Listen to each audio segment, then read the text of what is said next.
Hey guys, thanks for tuning in. So today we've got something really cool. This is the WALKERA F210 racer. This is their latest generation racer that's supposed to be a really good one. Finally got my hands on one to do a review on. And this is going to be a multi-part review, kind of like I do with my larger quadcopters, where this is going to be the unbox kind of inspection and setup.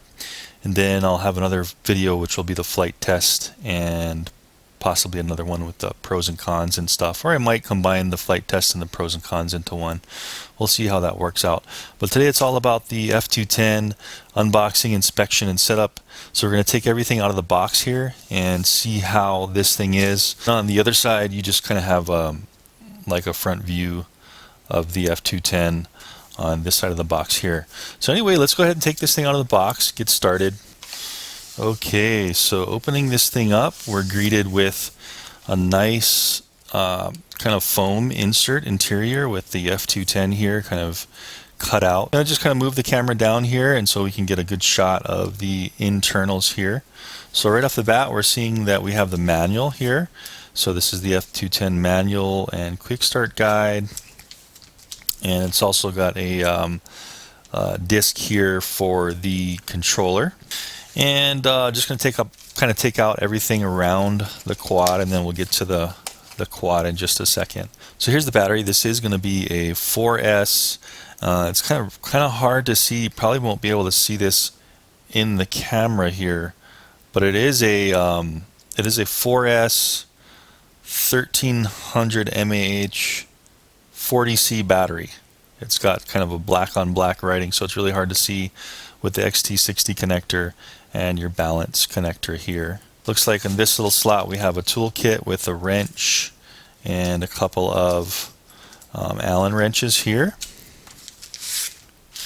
And then in this pocket we've got 3 bags. One looks like part of the charger cable, one looks like a USB to micro USB cable to adjust some of the flight controller settings, and then one is like a cable for your controller for the trainer port. And then over here we have the actual charger. So this will be the charger that the main part of the charger with the balance plug here, and also where you can plug in the wall adapter there. In this little slot here closest to us, we've got a few things. Looks like we have a full set of extra props, so 2 clockwise and 2 counterclockwise to give you an entire extra set of props, which is nice. And then we have this little thing here. This looks like a battery anti-slip mat. So they included this little battery anti-slip mat in the package, which I'm not sure we'll need that. Maybe we will, but just to prevent the battery from slipping around in flight. Then getting to the controller, just taking off this top piece of foam and pulling the Devo 7 controller out. It's the same Devo 7 controller that they include with all their RTF models, kind of like the Runner 250 had and all those, with a few different modes. If I remember correctly, the Runner 250 had self-leveling. I forget if it had kind of a horizon mode and then a full-on acro mode. So we'll be testing all that in the field to see what that has. But basically just all your basic controls, your throttle up and down, your yaw, your pitch, and your roll, and then everything in between, and your trims here. And then this is your digital readout screen. You have the option to use regular AA batteries, or you can put in your own battery source if you wanted to in these controllers. They have this little piece of foam locking in the F210, and here it is, the main event. Without further ado, there it is. So nice looking quad here. We can see that it looks like a quality carbon fiber. Here's the antennas here that are just kind of pushed down. Looks like they really improved this model over the Runner 250. If you remember correctly, the Runner 250 also had these things, but this one actually can push down both ways. So if you crash, it can actually push both ways without hitting the propellers. So that's kind of a good feature there. Here we can see that we have the 5.8 gigahertz video transmitter antenna here. That should be a pretty quality cloverleaf antenna. I'm not going to open this up, but I'm assuming that it's a decent quality one here. We can see that the XT60 connector is embedded in the frame here, so we have a sturdy connection. Screws right in here to the transmitter, which is kind of all embedded nice and tight down in the inside there. Then we have this LED panel here, and we can see the motors. These motors are 2500 kV 28014A motors, 5-inch props at about 45-degree pitch, I'd imagine, and they do look like they're bullnose props. And then keeping with their modular type design, it looks like they've kind of kept these type of ESCs where you can just plug into the motors on one side and then screw them in from the bottom here. There's some Allen screws that you can just take out and you can swap ESCs. They just kind of lock in here.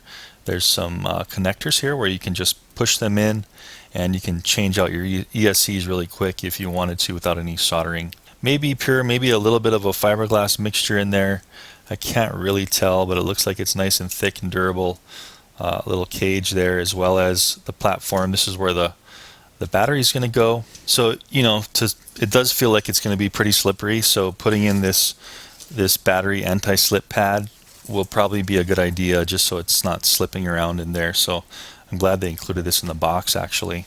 So one little con there right off the bat, it looks like these little pins that hold the antenna in are going to need some kind of little dab of glue there so they don't work themselves out.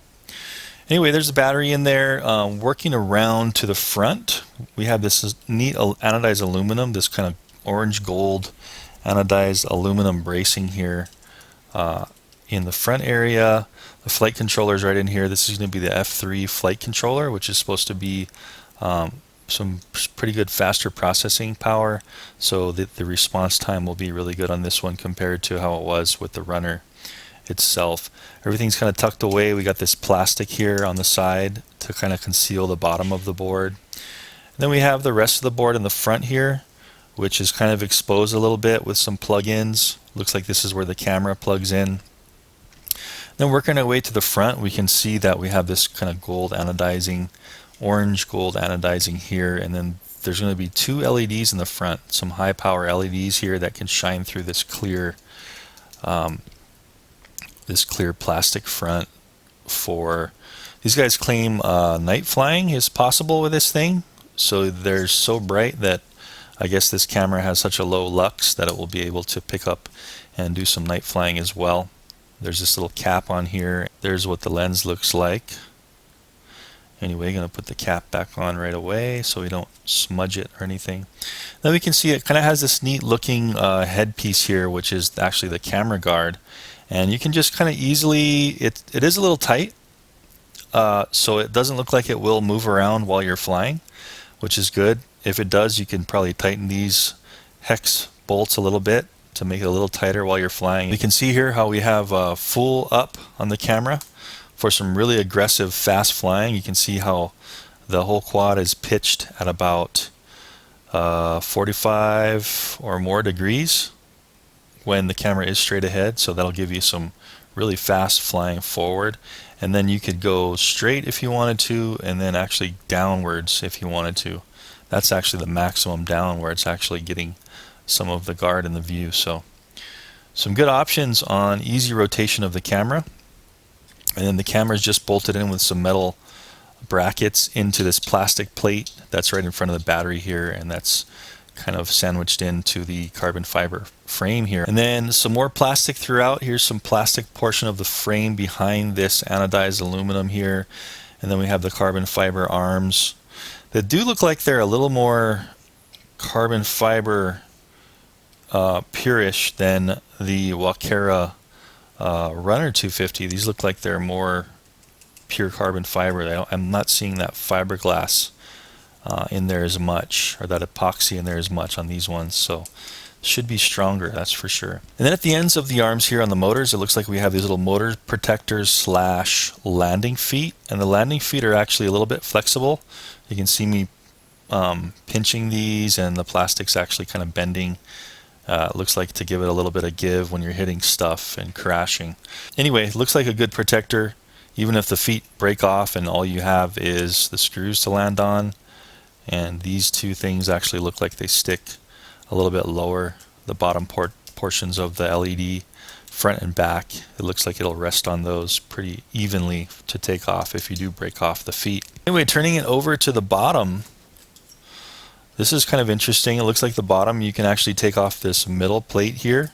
This whole central plate can come off, and you can access underneath the main board with some extra plug-ins. It looks like here's a plug here, and there's also a dual dip switch on and off here. This may be for the OSD, I think, to switch it on and off.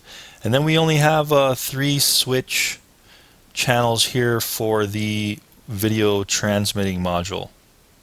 So for the VTX, the video transmitter. I would have liked to definitely seen more channels to be able to choose, especially if you're going to race this one, but you know, we'll see how that works out. It looks like it's definitely way more sturdy than the WALKERA Runner 250. Even the Runner 250 Advanced, this looks like WALKERA may have finally got it in the right direction for their racing quads. So really anxious to try this out in the field. In the next video, going to go ahead and take this thing to the park and get some line of sight video, as well as in the goggle FPV recorded video. And I went ahead and broke down and bought a set of the Dominator V3 Fat Shark goggles.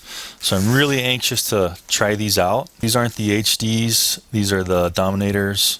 And I actually went ahead and picked up this. I'm not sure, I just popped it in the cart and went ahead and bought it. It's more of a flat antenna. If this doesn't work too good, I'll just go ahead and throw like a cloverleaf antenna on here. Really anxious to try these out. These are the ones they come with a pretty cool battery here. They have the fan, and I'll go ahead and have the link on where you can pick these up as well. If you're in the market to get some kind of goggles, and say you tried the cheaper ones first and you're ready to move up that for something that's a little more bit of a smaller form factor, easier to carry around, and you're willing to spend a little more money, it looks like these are probably the way to go for quad racing if you're starting to get a little more into it.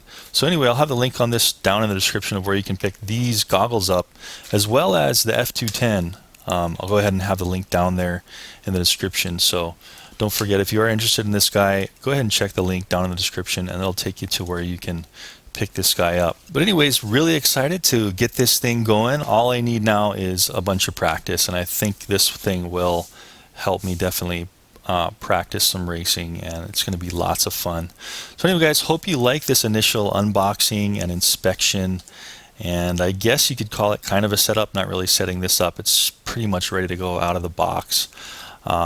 If I do find it a little bit weird, I'll go ahead and plug in and check out the flight controller and see if I need to adjust anything. But from what I've seen, it looks like, and heard, it looks like this thing should be pretty ready to go, tuned, and kind of for an all-around tune for a lot of flyers. And I don't think I'll really need to mess with the settings too much. So anyway, when the flight test for this thing's up, I'll go ahead and have a card pop up here on the top right, so you can just click on that and it'll take you right to the flight test video of the testing I do in the park. And I'll have the hat cam video of this line of sight, how it's flying, and in that flight video I'll also be cutting into the on-screen recorded view of how it looks in the Fat Shark goggles, so you'll get a really good idea of just how this thing does. And really going to push this thing. And also, as you may know, I'm pretty good at doing some crash testing too with my reviews, so we'll be able to see how this thing actually holds up. So anyway guys, I hope you liked the review. Check out my channel. I do a lot of reviews like this: mods, flight test, aerial video, action cameras, other RC cars, and all kinds of stuff. Anyway, let's charge these batteries up, get out to the park, do some flight testing, and see how it does. Thanks for tuning in, and I'll see you in the next video. Thanks for watching.